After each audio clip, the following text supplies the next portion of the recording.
वो तो अपना जीने का तरीका ही बदल लिया पापा, जीने का तरीका ही बदल लिया। ये बात तुम एक फकीर से पूछते हो? तो सुनो, कभी किसी यादों में खो जाया करते थे। बचपन में भाई बहन की लड़ाई में रो जाया करते थे, और आज तो नींद की गोलियां खाकर भी नींद नहीं आती। कभी ऐसे सुनहरे दिन थे जब माँ की लोरियां सुनकर सो जाया करते थे। 5 बेटों में से एक ही बेटा मेरा साथ दिया, इसीलिए तो कहता हूँ, औलाद वालों फूलो फलो, औलाद वालों फूलो फलो, औलाद वालों फूलो फलो, औलाद वालों फूलो फलो।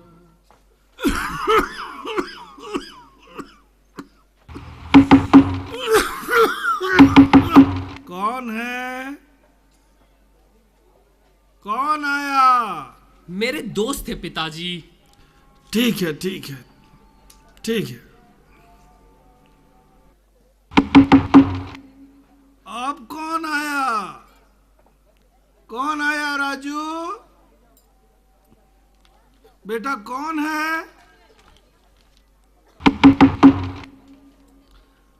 कौन है?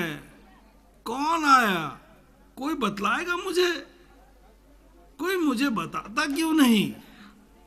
पिताजी, आपको क्या मतलब है कौन आया कौन गया? आप मानते क्यों नहीं कि आप बूढ़े हो चुके हैं? आप कमजोर, बीमार और लाचार हो गए हैं। खुद को तो संभलता नहीं, आपसे कुछ होता नहीं। कौन है, क्या है? दवाई देने आया था, पैसे देंगे उठकर। आपसे कुछ होगा नहीं। और माँ, समझा दो बुढ़े को हमारे किसी काम में दखल अंदाजी ना करे। पड़े रहे एक कोने में, दिमाग खराब कर रखा है। काम का ना काज का, दुश्मन अनाज का। रामचंद्र कह गए सिया से, ऐसा कल जुग आएगा। बात बात में मात पिता को बेटा आंख दिखाएगा। हे रामचंद्र कह गए सिया से। तू ठीक कह रहा है बेटा, हम बुढ़े किसी काम के ना रहे। हम बेकार हैं, लाचार हैं, पर क्या करें, कहाँ जाए बेटा। हमारे बूढ़ी हड्डियों में वो ताकत कहाँ जो तुम्हारे साथ चल सके। आज एक बात पूछने से तुम 100 बातें सुनाते हो, फिर भी हम नाराज नहीं होते, दुआएं ही देते हैं। माँ की दुआ कभी खाली नहीं जाती, माँ की दुआ कभी खाली नहीं जाती, माँ की बद्दुआ कभी टाली नहीं जाती। एक माँ ही है जो घर घर बर्तन मांज मांज कर अपने 4 बेटों को पाल लेती है। एक माँ ही है जो घर घर बर्तन मांज मांज कर अपने 4 बेटों को पाल लेती है, मगर 4 बेटे मिलकर एक माँ और बाप को पाल नहीं सकते।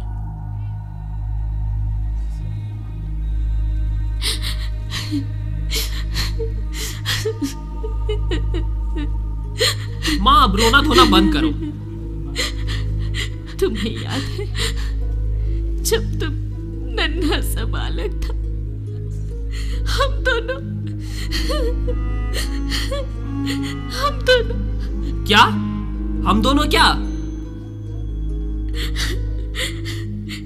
तुम जानना चाहोगे? हाँ, जानना चाहूंगा कि क्या ऐसा तीर मार लिया हमारे लिए।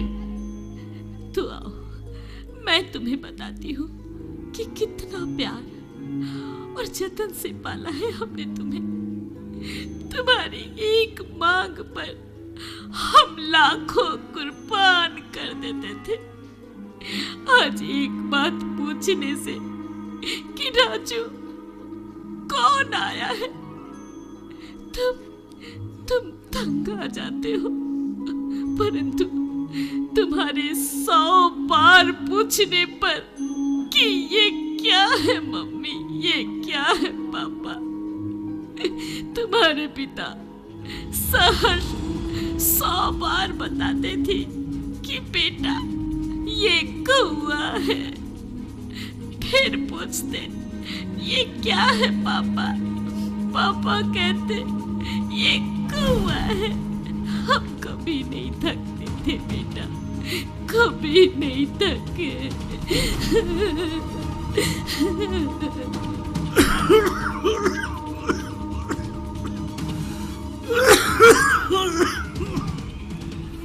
अरे यार, ये राजू कहाँ चला गया? राजू, राजू! आया। क्या यार, कौन इस तरह से खांसते रहता है? अरे यार, ये मेरे पूज्य पिताजी है, परेशान कर रखा है। Cheers!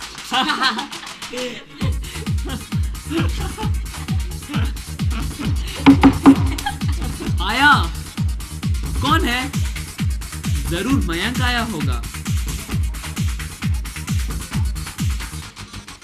अरे वाह, मकान तो बहुत बढ़िया है, और तुम कहते हो कि पैसे नहीं है।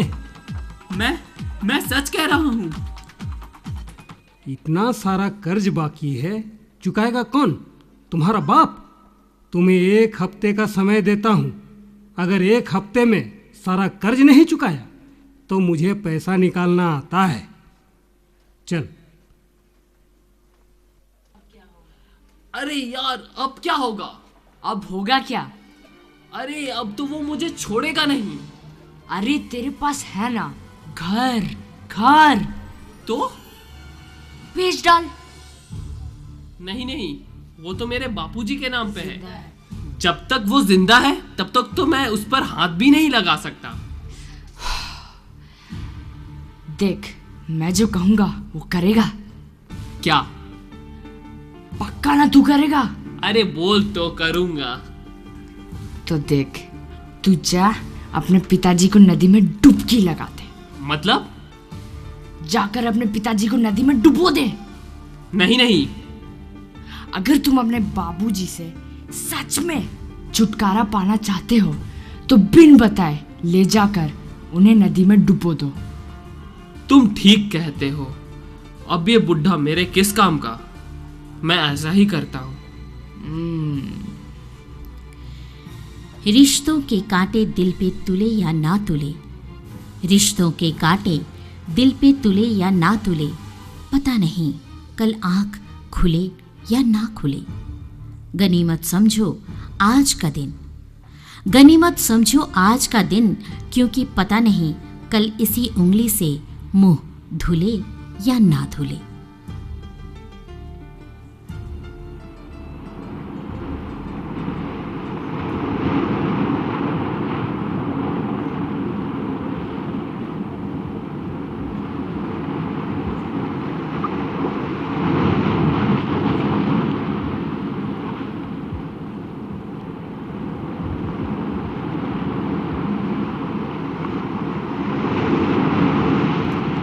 मुझे पता था कि एक दिन तुम मुझे यहाँ लाने वाले।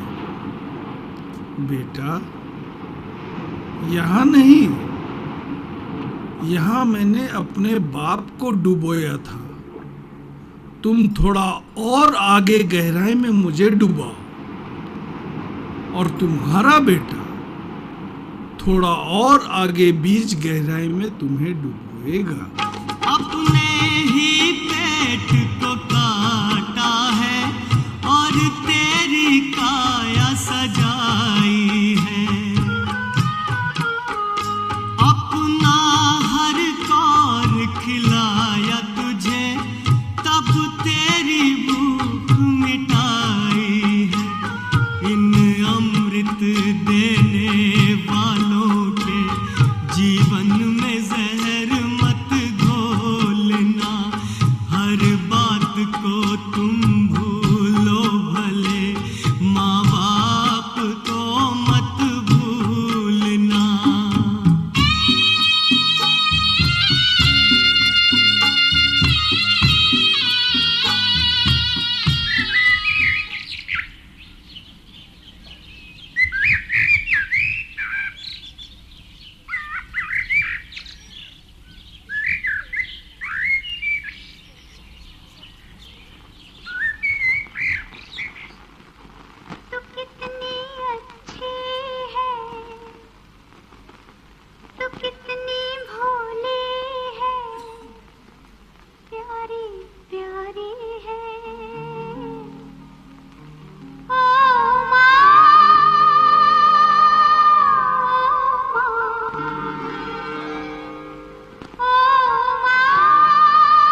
टेक्नोलॉजी की वजह से रिश्तों की अहमियत को भूलते जा रहे हैं।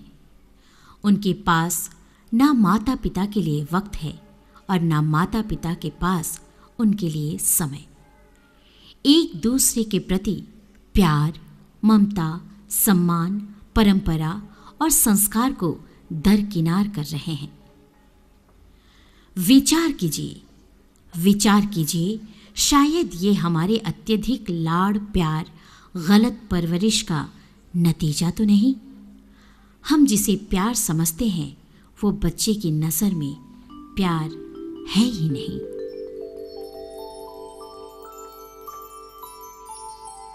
मम्मी बस यहीं तक, अब तुम जाओ। लेकिन बेटा, मम्मी प्लीज, सभी बच्चे मुझे चिढ़ाते हैं, कहते हैं तुम्हारी मम्मी कानी है, तुम्हारी मम्मी कानी है। कौन? मम्मी हर्ष है ना, वो मुझे बहुत चिढ़ाता है। अरे नाम तो बहुत अच्छा है, हर्ष। हाँ मम्मी, लेकिन मुझे अच्छा नहीं लगता। ठीक है, मैं तुम्हारे साथ नहीं जाती। अच्छा ठीक है मम्मी, हर्ष का बात छोड़ो, वो तो चिढ़ाते रहता है। अच्छा ठीक है, अब हम स्कूल चले जाएंगे, बाय। ठीक है, बाय। मम्मी मम्मी मम्मी, आ गया बेटा? हाँ मम्मी। अच्छा मम्मी, कल ना पेरेंट्स टीचर मीटिंग है। ठीक है बेटा, पापा बाहर गए हैं, मैं चलूंगी तुम्हारे नहीं साथ। नहीं मम्मी, तुमको नहीं जाना है।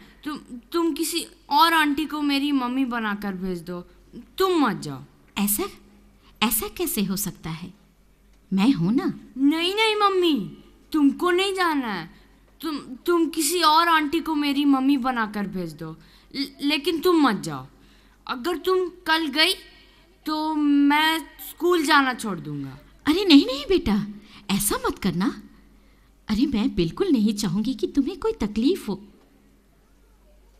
मुझे अच्छा नहीं लगेगा बेटा। तुम्हें कोई परेशानी नहीं होगी बेटा। मैं बिल्कुल नहीं जाऊंगी। कई दिन बीत गए। प्रतीक और उनके साथी बाल्यावस्था से युवावस्था में प्रवेश कर चुके थे। बचपन बीत गया, पर बचपना और बचपन की शरारतें नहीं गई। हे प्रतीक, अरे हाँ हर्ष, कैसे हो यार? ठीक है, तुम कैसे हो? मैं भी ठीक हूँ। एक बात बोलूं तुझे? तू फिर से मजाक नहीं ना कर रहा है? नहीं यार, सुन तो सही। कल मैंने